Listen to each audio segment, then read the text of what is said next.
BYD Dolphin pricing and specs revealed in key right-hand drive market. That's big. Yeah. So This talk one's of. a personal excitement for me. This is a car that I think it is going to be very popular in Australia if it comes, if it's the right price. But yeah, it's a very nice car that I think is a bit of a smaller car. Mhm. And there's some interesting things about it. So this was released, the pricing for another right-hand drive market, and that was Hong Kong, with some pricing of 37,000 for the standard range. That is really So good. equivalent, it's converted, and $46,000 for It the could be extended similar range. to that though. So It would it's be not gonna be more. $70,000. It's not gonna be 70. It's probably gonna be marginally more. Well, Yeah. marginally more, a percentage at 10, 15%, maybe 20, but it's not gonna be 80, would it? Yeah, it'll be 40 something thousand, and Yeah, it's going to that's what compete I. with the MG4. Yes, that's exactly what it's going to do.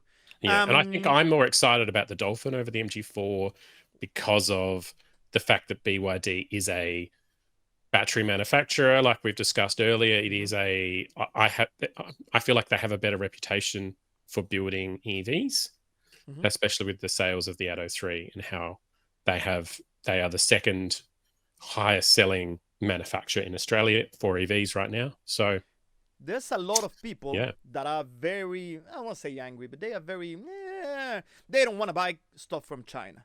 Even one of the things that, especially in Australia, if you watch a little bit of Sky News, which you shouldn't, but but if you do, if you find yourself tripping over your keyboard and ending up in Sky News, you would see that there's a lot of people that do not appreciate buying stuff from China in general as a hmm as a t-shirt to wear, as a flag to carry. And yeah, but like every car's coming out of China though. Like you'll no, not every struggle. car.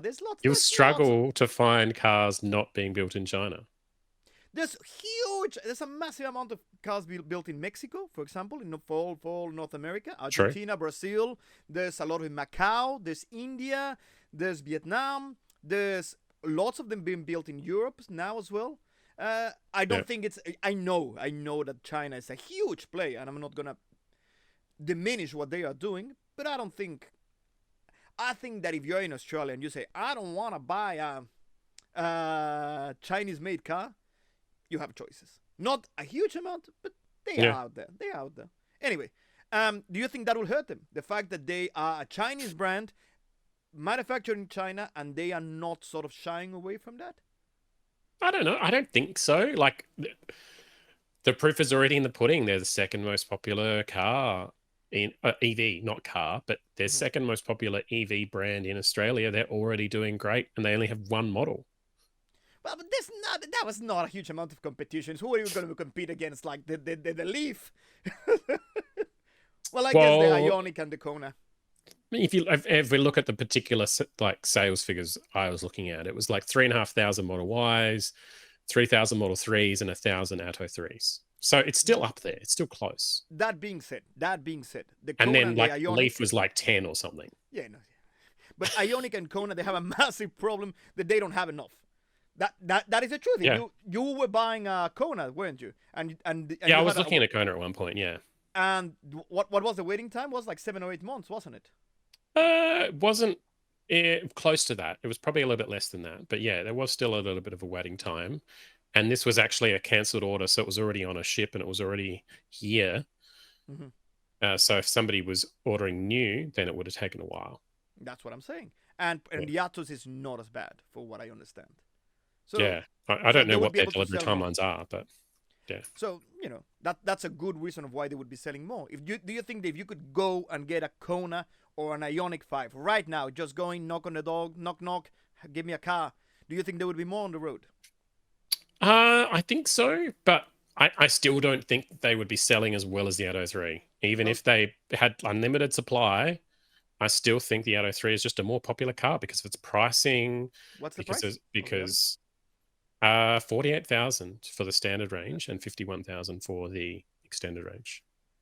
Well, no, the Ionic 5 is what, like 50 something? It's not that different. It would be what, 10, 15% more? Mm, Anyway, that's yeah, irrelevant. Good on them. Good for BYD. it is. Uh, Yeah. But I think this is going to be cheaper, so it's going to sell mhm, more. true. True. We'll wait and see. We'll wait and see. We don't know when it's going to happen. When is it going to release in Australia yet? We don't know, but Is it hopefully out it's soon. anywhere else?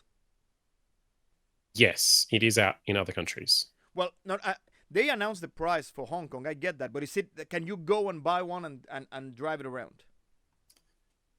Yes, you can. I think you can definitely get them in. Like they've been in China for ages. Yeah. Well, yeah, but I mean outside of China. So that is my question because it's right-hand drive.